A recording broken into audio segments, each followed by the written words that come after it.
Assalamualaikum warahmatullahi wabarakatuh. Perkenalkan, nama saya Maulana Firi AP dari kelas 2021B. Pada hari ini saya akan melakukan penugasan yang telah diberikan oleh dosen pengampu mata kuliah ilmu politik, maksud saya pengantar ilmu politik, Bapak Agus Fauzi. Pada kali ini tugas yang akan saya kerjakan berupa video yang berisi tentang materi yang telah saya pilih, yakni efektivitas kebijakan pemerintah dalam menangani pandemi pada tahun 2020.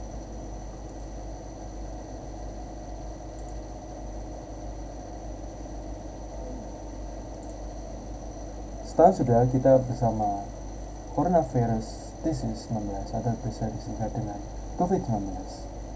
COVID-19 atau juga bisa kita sebut dengan corona masuk ke Indonesia terhitung sejak awal Maret tahun 2020. Dapat dikatakan kita sudah bersahabat dan berteman dengan corona ini selama setahun lebih. Pada tahun 2020 kita benar-benar dibuat terkejut akan masuknya COVID-19 ini. Di awal tahun, kita menyangka atau kita menyatakan bahwa negara kita tidak akan tersusupi atau kemasukan atau terdampak pandemi yang berasal dari Wuhan ini. Namun, apa daya, kita sudah merasakannya hingga pada saat ini terhitung pada tanggal 4 Agustus, maksudnya 4 Oktober 2021. Banyak hal yang terjadi sejak tahun kemarin, dan dari banyaknya hal itu, banyak juga kebijakan-kebijakan pemerintah yang kontroversial, yang banyak menimbulkan konflik dan polemik. Dapat kita ingat juga, pada awal masuknya COVID-19, kita cenderung meremehkan akan hadirnya wabah baru ini. Karena dapat kita ingat, kita jarang sekali mendapatkan pandemi seperti ini, atau terakhir mungkin wabah-wabah yang sering terjadi di Indonesia adalah wabah cacar air atau wabah malaria, wabah flu burung, wabah flu dan segala dan lain-lain. Tapi berbeda dengan wabah ini, sudah masuknya pandemi yang berimbas pada satu dunia. Dunia benar-benar juga dibuat terkejut pada awal tahun kemarin, sehingga kebijakan-kebijakan diambil oleh Badan Kesehatan Dunia, yaitu WHO, juga dapat berimbas pada kebijakan-kebijakan yang akan dilakukan oleh pemerintah kita nantinya.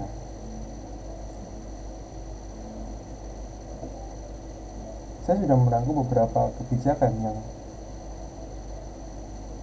yang kebijakan-kebijakan besar atau langkah-langkah besar yang dilakukan oleh pemerintah pada tahun 2020 kemarin. Yang pertama, pada awal tahun 2020 kemarin, Bapak Jokowi segera mengkoordinir para jajarannya untuk segera melakukan evakuasi kepada warga negara Indonesia yang ada di Wuhan, Cina sana. Beberapa dari warga Indonesia yang ada di Wuhan, kebanyakan dari mereka adalah seorang mahasiswa yang menempuh pendidikan di sana. Beberapa juga yang lain ada yang memang tinggal di sana.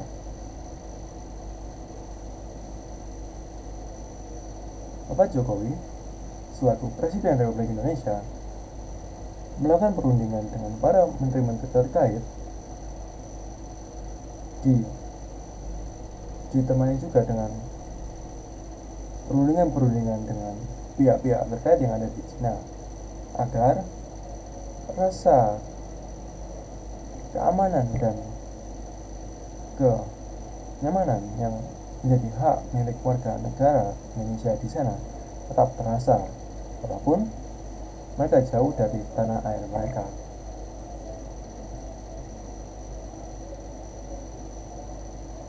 Yang kedua, yakni penyediaan rumah sakit dengan standar WHO. Untuk menanggapi rekomendasi dari WHO, Bapak Jokowi bersama jajaran dan kementerian menyiapkan rumah sakit dengan standar yang tetap yang telah ditetapkan oleh WHO agar mampu mengantisipasi adanya lonjakan kasus COVID-19 yang sekiranya nanti tiba-tiba terjadi. Seperti semisal pada tahun 2020 kemarin terjadi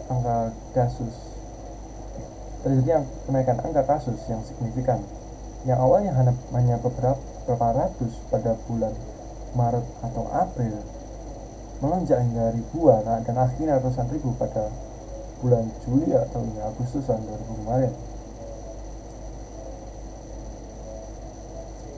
Beliau dibantu oleh jajaran Menteri Kesehatan melakukan penambahan fasilitas di setiap rumah sakit yang sekiranya mampu menunjang situasi tidak tertentu nantinya.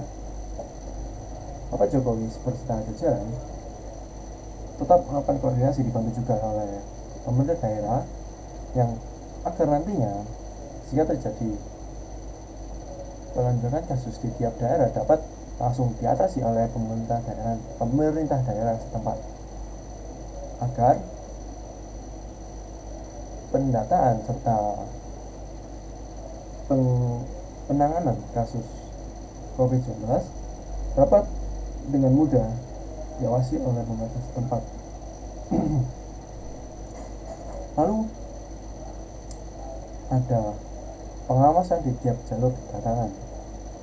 Pintu masuk kedatangan ke Indonesia, baik itu bandara, jalur laut, serta perbatasan yang ada di darat juga diawasi secara betul oleh pemerintah agar dapat mengetahui secara langsung dan segera mencegah masuknya virus COVID-19 ke Indonesia. Di tiap-tiap jalur masuk selalu diawasi secara betul dan diperlukan adanya surat-surat yang sekiranya dibutuhkan untuk keluar dan masuk negara dan keluar masuk kota. Jadi pada tahun 2020 kemarin pemerintah memberlakukan adanya larangan masuk ke Indonesia bagi wisatawan asing, khususnya yang dari Cina, dari dataran Cina langsung. Agar apa? Agar penyebaran kasus COVID-19 tidak segera berimbas kepada Indonesia. Namun pada bulan Maret 2020 ada satu kasus suspek COVID-19 yang awal itu bertempat kalau tidak salah di Depok. Itu dikarenakan kalau tidak salah adanya ibu dan anaknya yang terkena kasus setelah bertemu dengan orang asing, atau bahkan sebaliknya orang asing tersebut yang bertemu dengan ibu-ibu ini, dan setelah di tracing atau dilakukan pengecekan di bandara, orang asing ini kalau tidak salah orang Jepang itu terkena COVID atau positif, sehingga pada saat itu pada Maret 2020 atau akhir Maret kalau tidak salah, itu benar-benar menjadi isu yang luar biasa pada saat itu. Masyarakat beranggapan bahwa pemerintah masih bersantai dalam tanda kutip dalam menangani pandemi ini. Namun menurut saya mereka tidak beranggapan tidak sesuai apa yang dikatakan oleh masyarakat tersebut. Pemerintah tidak santai, mereka di balik layar memang bekerja sungguh-sungguh untuk untuk menjaga agar negara ini bebas dari COVID-19. Mereka juga melakukan kebijakan dengan membuat surat-surat yang wajib dipenuhi untuk masuk atau keluar negara, masuk atau keluar kota, atau bepergian ke luar daerah. Adanya surat pemberlakuan kerja dari instansi masing-masing juga merepotkan pada saat itu, karena kan bagi mereka yang bekerja di kantoran itu merupakan hal yang mungkin sudah biasa sebelum pandemi. Namun untuk mereka yang seperti, kalau tidak salah pada tahun lalu ada seorang kuli bangunan yang ditanyai mengenai surat kerja mereka, dan mereka tidak dapat menunjukkannya dikarenakan memang tidak ada surat kerja yang resmi dari perusahaan yang mereka tempati. Jadi hal itu sungguh-sungguh merupakan polemik yang cukup besar pada saat itu.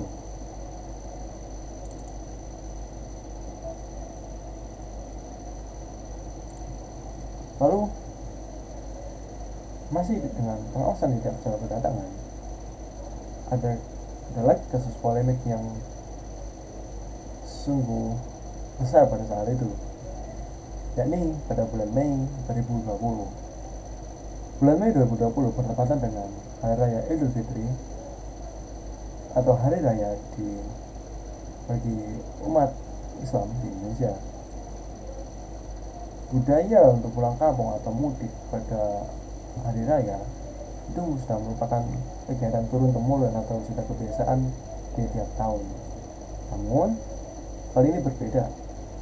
Pada tahun 2020 kemarin kita tidak dapat merasakan apa itu hari raya, atau itu mudik, atau itu sholat Idul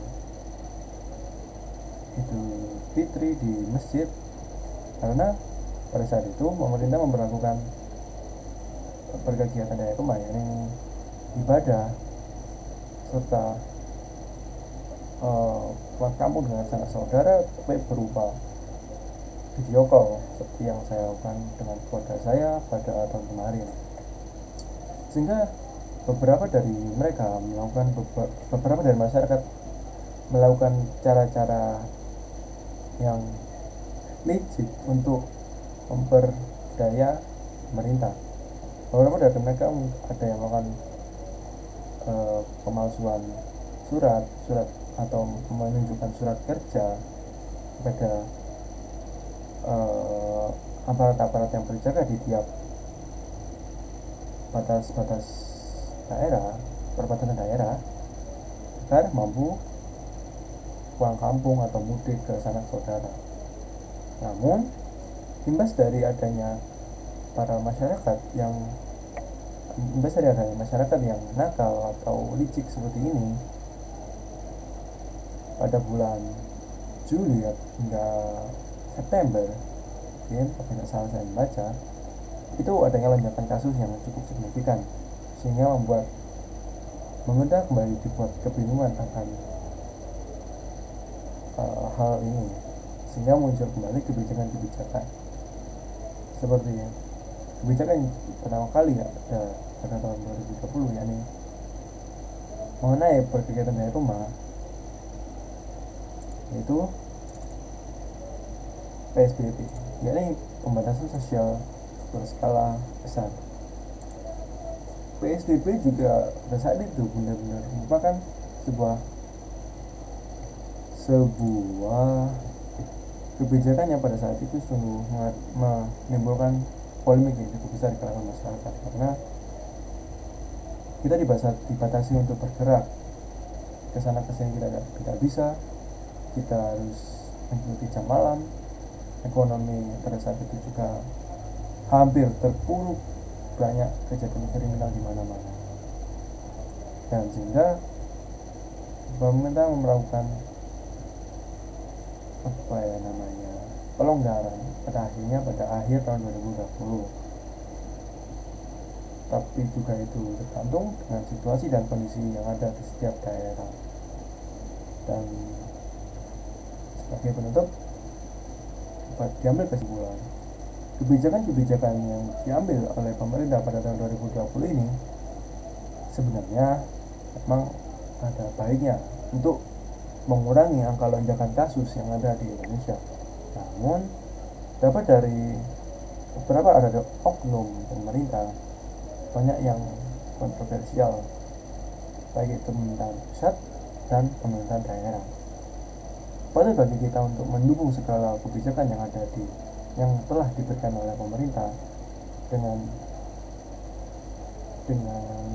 rasa legowo, dengan rasa apa ya seperti itu lah, agar kedepannya ke pandemi segera berlalu dan angka kasus di Indonesia dapat melandai. Sekian dari saya, Muhammad Firi Rangga Putra. Assalamualaikum warahmatullahi wabarakatuh.